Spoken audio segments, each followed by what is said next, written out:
Ayatollah Ali Khamenei ప్రస్తుతం Iran అధినేతకు వ్యతిరేకంగా ఆందోళనలు జరుగుతున్నాయి.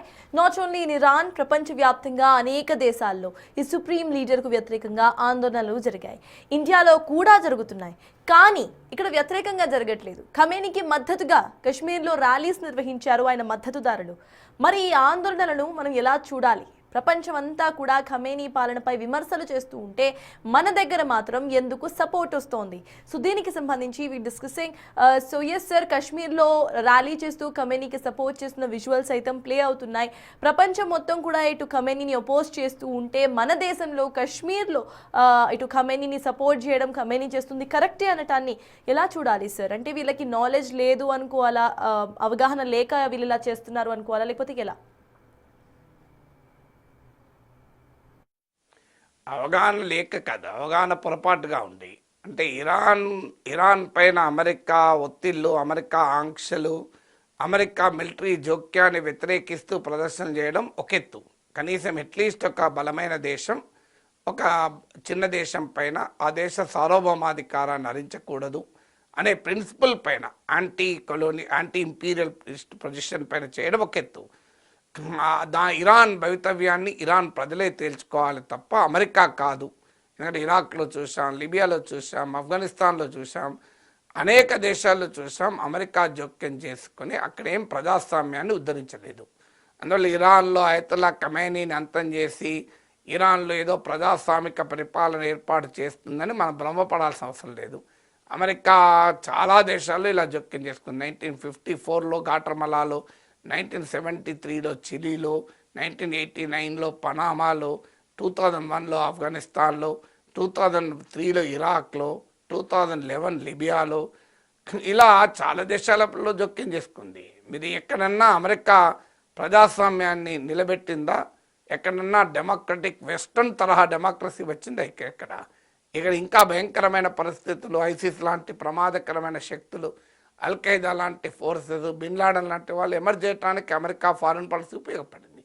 అందువల్ల ఆ యాంగిల్లో వ్యతిరేకించడం ఒక ఎత్తు. కానీ అయతుల్లా ఖమేనీ ఏదో గొప్పవాడన్నట్టు, అక్కడున్న ఇస్లామిక్ రిజిమ్ చాలా గొప్పదన్నట్టు భావిస్తే అంతకన్నా అరాచకత్వం ఇంకోట్లేదు. అక్కడేమి ఇరాన్లో మానవ హక్కులు లేవు, ప్రజాస్వామ్యం లేదు, స్వేచ్ఛ లేదు, మాట్లాడితే ఉరిదీస్తారు. సో ఇస్లామిక్ కఠిన మత చట్టాలు అమలవుతాయి. సో ఫ్రీడమ్ లేదు ప్రజలకు, కనీసము మహిళలకైతే అసలే ఫ్రీడమ్ లేదు. సో అందువల్ల ఈ అయతుల్లా ఖమేనీ పాలన ఆదర్శ పాలన కాదు. అందువల్ల ఇరాన్ ప్రజలు దాన్ని తేల్చుకోవాలనడం వేరు, ఆ పాలన ఏదో గొప్పదనుకుంటే వేరు. కారణం ఏంటంటే ఒకసారి మతం ఉన్మాదంగానికి ఎక్కిన తర్వాత ఆ మత కోణంలోనే చూస్తారు తప్ప ఇతర కోణాల్లో చూడరు. అయతుల్లా ఖమేనీ ఇది రిలీజియస్ లీడర్ కనుక, ఆయన మత నాయకుడు కనుక మేము ఆయనకు మద్దతు ఇస్తాం అనే ధోరణి వల్ల ప్రయోజనం ఏముండదు. అందువల్ల అల్టిమేట్గా అతను అక్కడ ఇరాన్లో ఉన్న వాళ్ళు కూడా అదే మతానికి చెందిన వాళ్ళే కదా, వేరే మతస్థులేం కారు కదా. మీకు బంగ్లాదేశ్లో హిందువుల పైన దాడులు జరుగుతున్నాయి, మైనార్టీల పైన దాడులు జరుగుతున్నాయి, పాకిస్తాన్లో, ఇరాన్లో ముస్లింల పైన దాడులు జరుగుతున్నాయి. ఇప్పుడు ఉరి తీస్తామనేది ఎవరిని ముస్లింలే కదా. సో అందువల్ల ఇరాన్లో అయతుల్లా పాలనకు వ్యతిరేకంగా పోరాడుతున్నారు కూడా ముస్లింలే, వాళ్ళు ఎవరు వేరే మతస్థులు కారు. అందువల్ల మతం కోణంలో చూడాల్సిన అవసరమే లేదు. ఇది పౌర హక్కులు ప్రజాస్వామ్య కోణంలో చూస్తే అయతుల్లా ఖమేనీ ప్రభుత్వం ఇరాన్లో ఏదో గొప్ప పాలన అందిస్తోంది, అది ఇరాన్ ప్రజలకు మేలు చేస్తుంది అనుకుంటే పొరపాటు. అదే సమయంలో అమెరికా దాడి చేసేది ఇరాన్ ప్రజల్ని కాపాడటానికి కాదు, తన ప్రయోజనాల కొరకు, తన ఆయిల్ ఇండస్ట్రీ కొరకు, ఇజ్రాయిల్ను బలోపేతం చేసేందుకు, తమ ఆధిపత్యాన్ని ఈ ప్రాంతంలో పెంచుకోవడానికి అమెరికా చేస్తుంది. నిజంగానే ఇస్లామిక్ మతోన్మాదానికి అమెరికా వ్యతిరేకమైతే సౌదీ అరేబియా, యుఏఈ ఇవన్నీ మతరాజ్యాలే కదా, మరి వాళ్ళతో అమెరికాకు బ్రహ్మాండమైన దోస్తాను ఉంది కదా. పోనీ అదే జిహాదీ జనరల్ అయిన మీకు అసీం మునీర్ ట్రంప్కు అత్యంత సన్నిహితుడైన ఫ్రెండ్ కదా, మీకు మహమ్మద్ యూనస్ అమెరికాకు మిత్రుడే కదా.